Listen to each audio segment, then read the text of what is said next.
never done anything like this, a little scary. It's kind of fun, but different.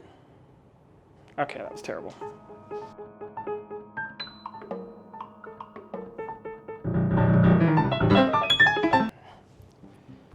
I did a little method acting beforehand to really get into the character of Bob.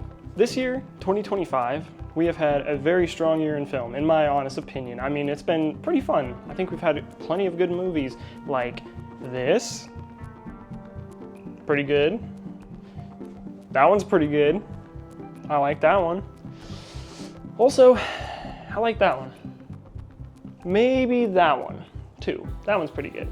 Even with a strong year of movies, we got today a new Paul Thomas Anderson classic, in my opinion.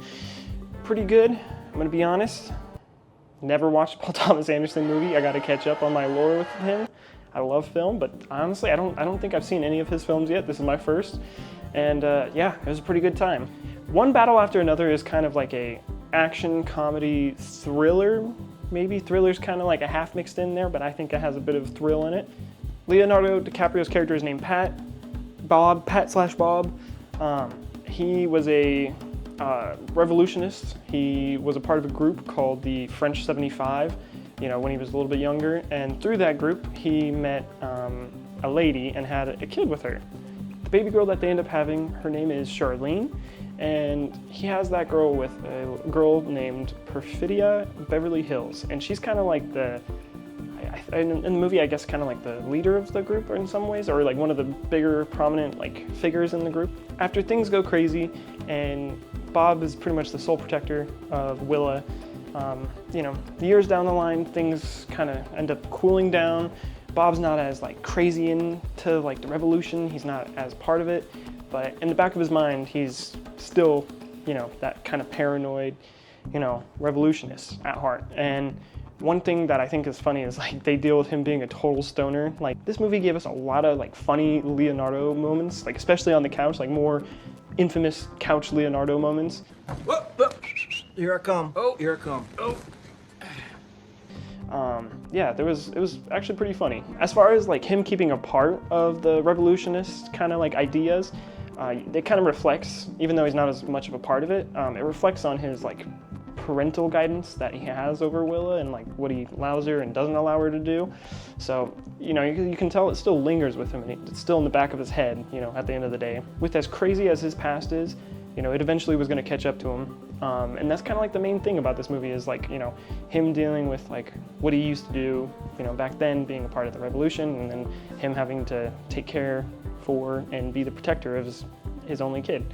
And man, there's some twists and some good stuff. I mean, I feel kind of semi-predictable stuff, but done in a way where it was enjoyable, you know what I mean? As far as huge pros about this movie, the soundtrack is absolutely insane. I feel like every little track that was made for this movie just fits every scene so perfectly. And not only that, with the beautiful cinematography on top of it, complementing it, there's that really good just duality of just audio mixing, beautiful visuals, and it just stunning half the time. Most of the time you're just so enthralled and just sucked into the world. And there's a couple shots like that really immerse you and make you feel like you're there.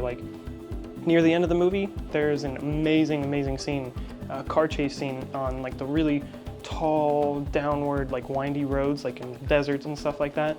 And it really captures that gut feeling of going over the hill, not exactly being able to see what's ahead of you, and just that sickness. And they really capture it and make you feel like you're getting that feeling, like you're driving those roads. And that was really beautiful. I like that. It was really long and really good, and just done really well. The story was definitely kind of chaotic and had a lot going on. I don't think that really took away from the film too much, and I feel like it really did kind of have a purpose for a lot of the extra little characters or extra chaos, and it just kind of added to the world that they built, especially the resistance against just the all the politics in it and all that stuff. I feel that just adds to the movie and adds to what it's the point of the revolution and all that stuff. one of the like best compliments I can say about this movie is that for it being almost a 3-hour movie, it does not feel like you're sitting there almost 3 hours watching a movie. Like, it doesn't really bore you, you know, even if something not too crazy is going on, it always has my attention, and I feel like that will be the case for most people. I feel like the politics side of it, some people probably just aren't gonna like it just purely based off of just what the story is. But I feel like if you're one of those people that can just put aside anything like that and just watch something and enjoy it for what it is, it's a fantastic film. Like, it's great. Leonardo DiCaprio, I grew up watching him. The first thing I ever saw him in was, I think, Titanic, and then my second movie was Critters 3. That's ball knowledge. Critters, I love Critters. Man. Leo, Critters 3. Crazy. I think that was his debut film too. Crazy. Standouts, I would have to say, obviously, Leonardo is absolutely just, he's Leoing it. He's Leoing everywhere. Like, that's what he does. Great moments, funny, just chaotic, anxiety-filled moments with his crazy character, and it was just so entertaining to watch him. Thank you, Sensei, thank you! God damn it! Viva la revolution! Benicio del Toro, I love him.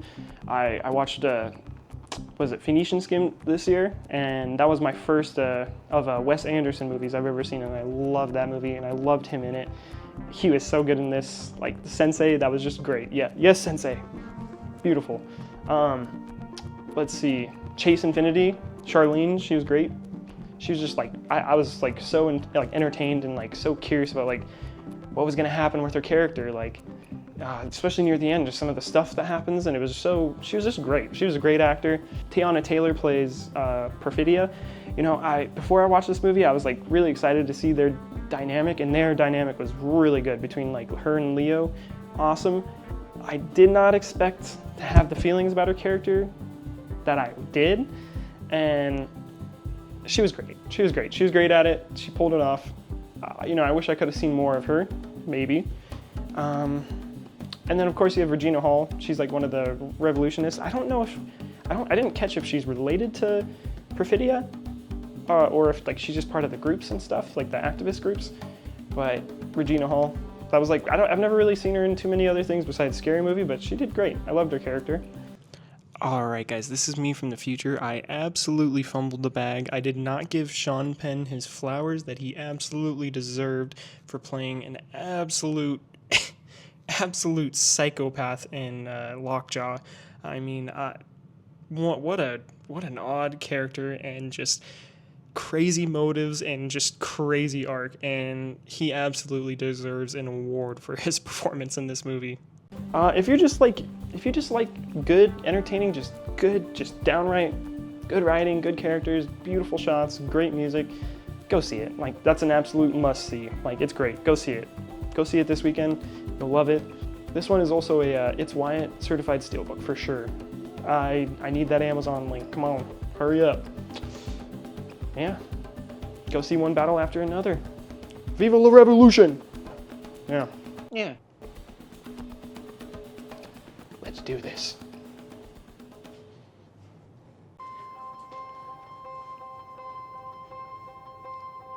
All right.